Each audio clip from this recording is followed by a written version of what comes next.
Your Coca-Cola bottler presents Claudia.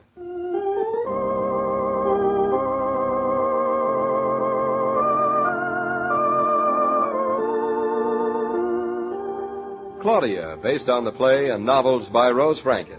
Brought to you, transcribed, Monday through Friday by your friendly neighbor who bottles Coca-Cola. Relax, and while you're listening, refresh yourself.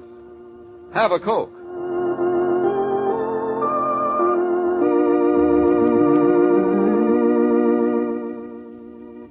And now, Claudia.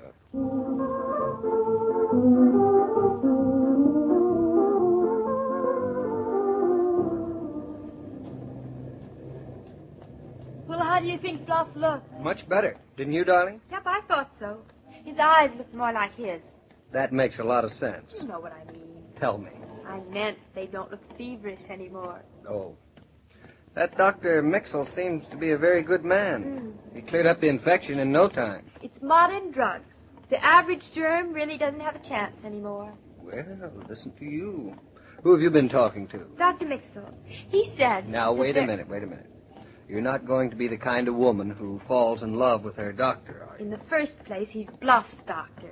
And in the second place, I'm not going to be that kind of woman. Well, that's a relief. I'm going to have 6 children instead. You mean we're going to have 6 children instead of what? Just instead. Of course I mean you, darling. I wouldn't dream of having them without you. Just think, David, Dr. Mixel said that tomorrow we can take Bluff home. It'll be good to have the old boy around again. I've missed him. He's missed us. Did you notice how he wagged his tail and sang when he came in the room and saw us? And did you notice And he practically licked the skin off my hand, the big slob. He's got all his strength back. I don't think I'll be able to sit down tonight. Fluff is such a wonderful dog. Wouldn't you think any dog of yours was a wonderful dog? I don't think so. You know, I love dogs, but there are lots of kinds I don't like. For instance? Well, I don't like angry dogs that growl at people. And I don't like dogs that don't trust people. But most of all, I don't like snooty dogs. Are you sure it's the snooty dogs you don't like, or the snooty dog's owner? Same thing.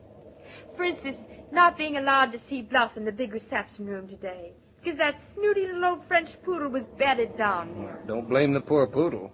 Dr. Mixel tells us that Mr. Van Allen specifically ordered his dog to be kept in the reception room. That's only because he thought the dog would like it better there. I think you're being very hard on the dog. You should be a little harder on Van Allen. Don't be silly. The fact that Mr. Van Allen insisted on it, and also that another dog be kept in that room to keep his dog company, is obviously his dog's fault. I never heard of anything so ridiculous or so snooty. You seem to think that dogs are snootier than people. Much. Have you ever seen 2 dogs meet on the street? Why, they size each other up much more critically than 2 women at a tea party. All right, darling. Have it your way. Except that Now, David, don't try to convince me. Because even if you are right, I'll still think that dogs are snootier than people. I don't like snoot. I know by now that being right doesn't mean a thing as far as you're concerned.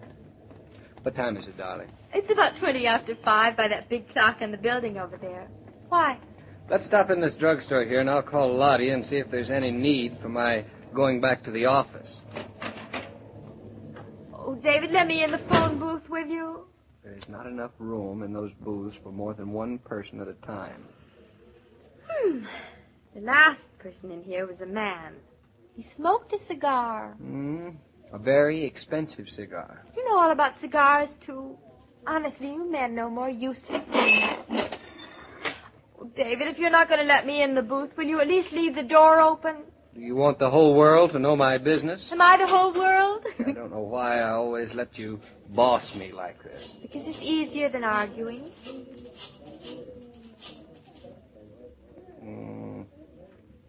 Hello, Lottie.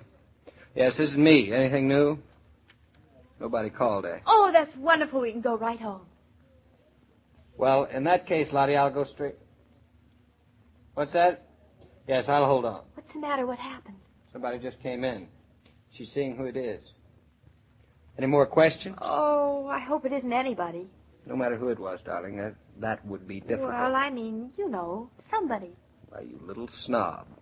You're as snooty as a doll. Well, I didn't mean it that way. Honestly, there are times when you Who'd you say it was, Lottie? Mr. Finch? Reggie! I wonder what he wants. He came to see me, eh? Oh, I'd love to see Lottie and Reggie meet. Lottie, would you ask Mr. Finch if he could come in tomorrow? Mr. Finch, Mr. Naughton would like me to ask you if it would be convenient for you to come in tomorrow. Tomorrow, eh? Oh, I'm afraid that'll be a little difficult. I'm running down to Virginia for the weekend. No, I couldn't possibly get out of that. It's a house party. You don't say. Hello, Mr. Naughton. He's got a house party in VA tomorrow. Very important, he says.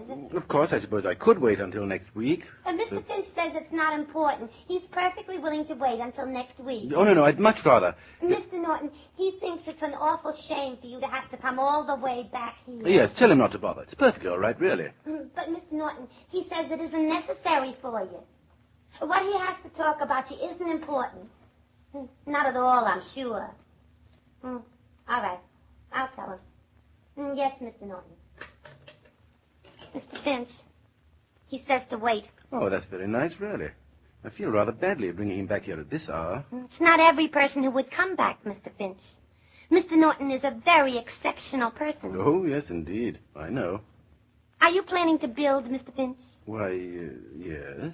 Yes, I am. You don't say. Well, Mr. Naughton is the man to come to. He's a swell architect. Yes, so I understand. What do you want? A post office? I seen a photograph once of a post office he made. Just beautiful. Modern like. Oh, yes, that received a great deal of attention. Oh, no. I don't think so. What? What is it? No. I don't think you're the type. Oh.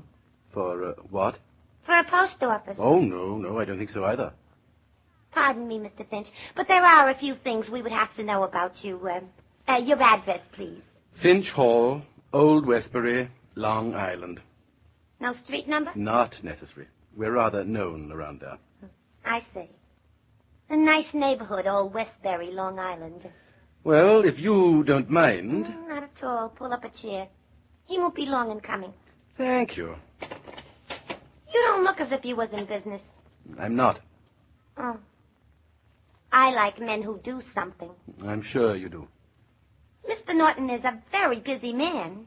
I'm glad to hear it. He's out right now on a very important job. Really? Something very big. Started on it last Monday. Oh, it's quite new, too. Oh, yeah. He'll have it with him quite a long time. I'm glad to hear it. Mr. Finch, is there anything that you'd... Thank you, but you really don't have to make conversation, you know. I'm perfectly willing to sit here in utter silence. Really? I never cared very much for utter silence. What a shame. Of course, you realize that Mr. Naughton's prices are going up. Like everything else. They should. Oh. And he doesn't have time to take on every job that comes his way. Of course not. If I was you, I wouldn't be dependent on him too much to build whatever it is you're hoping he'll do for you. I'm not in the least bit worried, thank you. I ain't being nosy, Mr. Finch, and I'm minding my own business. When I tell you... Go on. I'm fascinated with whatever your business is. Well, in that case, I'll just let you sit there and think about what I was going to say. Thank you. You know, Mr. Naughton didn't expect you. It's very decent of him coming back like this. Yes, indeed it is. Look, Miss... McBride. Lottie McBride. Miss Lottie McBride. I realize that for some reason you are very reluctant to have me disturb Mr. Naughton. I realize that you are the watchdog and guardian of this office. I realize that you think because I haven't calluses on my hands and I speak correct English, that there's something terribly the matter with me. I wish to inform you, Miss Lottie McBride, that you are wrong on every count. And if you can't accept my presence here as a necessary evil of your position, which I must say is an extraordinarily lucky one for you, I'm afraid one of us is going to go. And it shan't be me. Thank you very much. Well, I never heard anything said more beautifully, Mr. Finch. Then let the rest be silence.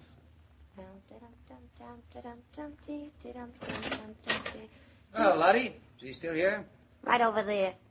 Hello, David. Claudia. Hello, Reggie. Did I keep you waiting? I'm terribly sorry. Hello, Reggie. How nice. Well, if they ain't friends.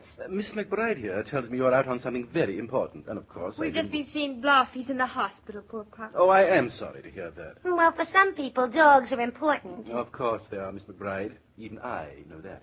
Oh. Oh, David, they're like two poodles at a tea party. Well, Reggie, what brings you here today? What can I do for you? David, there's a little matter I'd like to talk over with you. I don't like to take your time up. Your watchdog is very reluctant to have me... Lottie, you don't have to protect me from Reggie. I'll protect myself.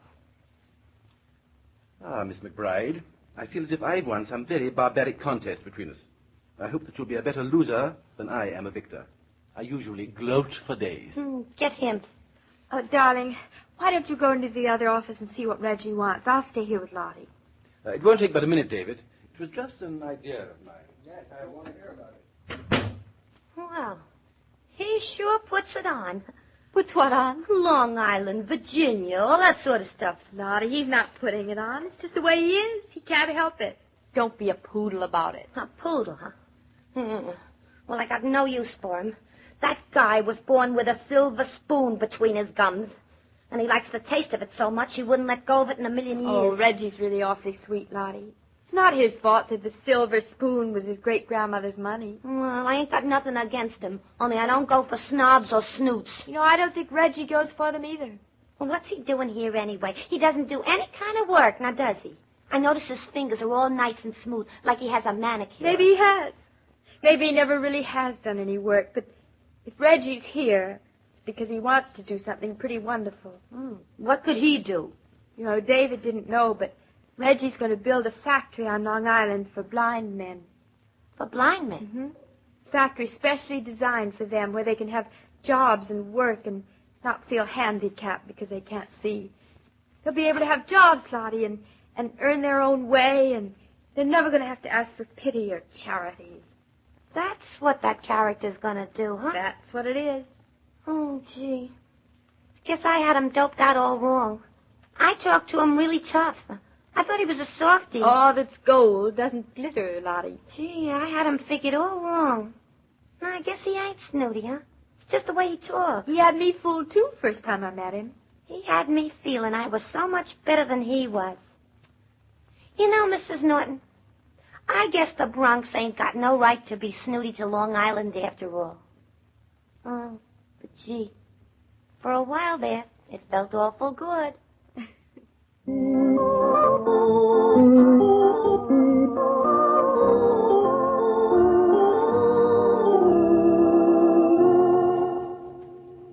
This broadcast of Claudia was supervised and directed by William Brown Meloney.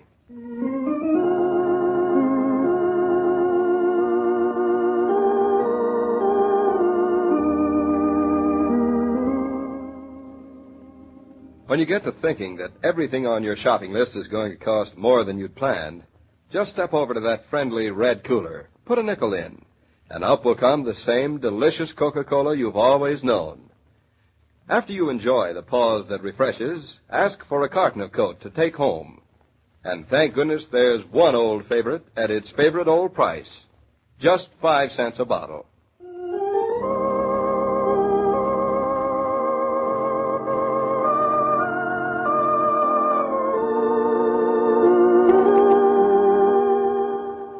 Every day, Monday through Friday, Claudia comes to you, transcribed, with the best wishes of your friendly neighbor who bottles Coca-Cola. So listen again tomorrow at the same time. And now this is Joe King saying au revoir. And remember, whoever you are, whatever you do, wherever you may be, when you think of refreshment, think of Coca-Cola. For ice-cold Coca-Cola makes any pause the pause that refreshes.